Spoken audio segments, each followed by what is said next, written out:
Trudeau के भारत के खिलाफ बयान के बाद खालिस्तानी निज्जर का बेटा आया सामने। निज्जर के बेटे ने मीडिया से कहा, पीएम ट्रूडो के भाषण से मिली राहत। भारत की जवाबी कार्रवाई, कनाडा के डिप्लोमेट को 5 दिन में देश छोड़ने का आदेश। कनाडा के प्रधानमंत्री जस्टिन ट्रूडो ने सोमवार को कनाडा की संसद में खालिस्तानी आतंकी हरदीप सिंह निज्जर हत्याकांड में भारत सरकार का हाथ होने का शक जताया। साथ ही उन्होंने सवाल उठाते हुए कहा कि कनाडा की सुरक्षा एजेंसियां भारत सरकार और कनाडाई नागरिक हरदीप सिंह निज्जर की हत्या के बीच की कड़ी के आरोपों की सक्रियता से जांच कर रही है। कनाडा की धरती पर कनाडा के नागरिक की हत्या में किसी अन्य देश या विदेशी सरकार की संलिप्तता बर्दाश्त नहीं की जाएगी। यह हमारी संप्रभुता का उल्लंघन है। यह पूरी तरह से अस्वीकार्य है। ट्रूडो के इस बयान के बाद दोनों देशों के बीच तनाव चरम पर है। कनाडा ने भारत पर कार्रवाई करते हुए एक सीनियर डिप्लोमेट को निष्कासित कर दिया है, जिस पर भारत ने भी जवाबी कार्रवाई करते हुए कनाडा के एक सीनियर डिप्लोमेट को 5 दिन के भीतर भारत छोड़ने के लिए कहा है। कनाडा सरकार की ओर से की गई कार्रवाई पर अब आतंकी हरदीप सिंह निज्जर के बेटे बलराज सिंह निज्जर ने अपनी प्रतिक्रिया दी है। हरदीप सिंह निज्जर के 21 वर्षीय बेटे बलराज सिंह निज्जर ने कहा है कि परिवार और दोस्तों को हमेशा से यह लगता था कि पिता की हत्या में भारत का हाथ है। निज्जर के बेटे ने अपने पिता की हत्या के बाद पहली बार सार्वजनिक रूप से बात की है।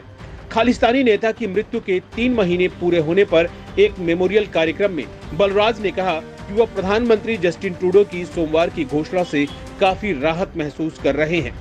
खालिस्तानी हरदीप सिंह के बेटे ने हालिया घटनाक्रम पर बात रखते हुए कहा कि 3 महीने का वक्त बहुत ज्यादा होता है। जब पीएम ने इस मुद्दे पर बात की है तो उन्हें आश्चर्य हुआ, लेकिन यह एक राहत की बात थी कि अब इस मामले में कुछ होने वाला है और आखिरकार सच्चाई लोगों के सामने आ रही है। बलराज सिंह निज्जर ने ट्रूडो के साथ साथ संघीय कंजर्वेटिव नेता पियरे पोलिवरे और एनडीपी नेता जगमीत सिंह को भी इस मुद्दे को उठाने के लिए धन्यवाद दिया है। बलराज ने आगे कहा कि उम्मीद है कि सरकार एक कदम और आगे बढ़ेगी और हत्यारे को कटघरे में लाएगी। सरकार प्रतिबंध लगाती है या जो भी कदम उठाती है, हम एक परिवार के रूप में उसका इंतजार कर रहे हैं। रिपोर्ट के मुताबिक आतंकी हरदीप सिंह निज्जर को जब गोली मारी गई थी, उस वक्त उसका बेटा बलराज सिंह निज्जर उससे कुछ मीटर की ही दूरी पर था। बलराज का कहना है कि हत्या से 5 मिनट पहले हरदीप सिंह ने गुस्से में घर फोन किया था और रात का खाना तैयार रखने के लिए कहा था। बलराज ने आगे कहा कि उसके पिता की हत्या सिर्फ एक सिख की हत्या नहीं, बल्कि एक धार्मिक स्थल के अध्यक्ष की हत्या है, जिसे उसके ही धार्मिक स्थल के बाहर गोली मार दी गई। मुझे उम्मीद है कि सरकार इस पर विचार करेगी। यह बहुत गंभीर मामला है। साथ ही विदेशी हस्तक्षेप कोई छोटी बात नहीं है। खालिस्तान के लिए जनमत संग्रह करने की कोशिश करने वाली जमात में हरदीप सिंह निज्जर का नाम काफी आगे था। वह पंजाब के जालंधर जिले के भारसिंहपुर गांव का रहने वाला था। हरदीप सिंह निज्जर को भारत की सुरक्षा एजेंसियों ने भगोड़ा और आतंकवादी घोषित कर रखा था।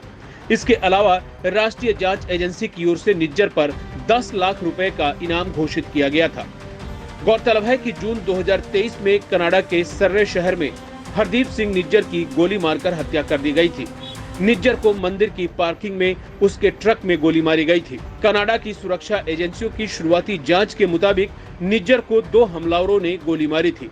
इस मामले में अब तक किसी की भी गिरफ्तारी नहीं हो पाई है।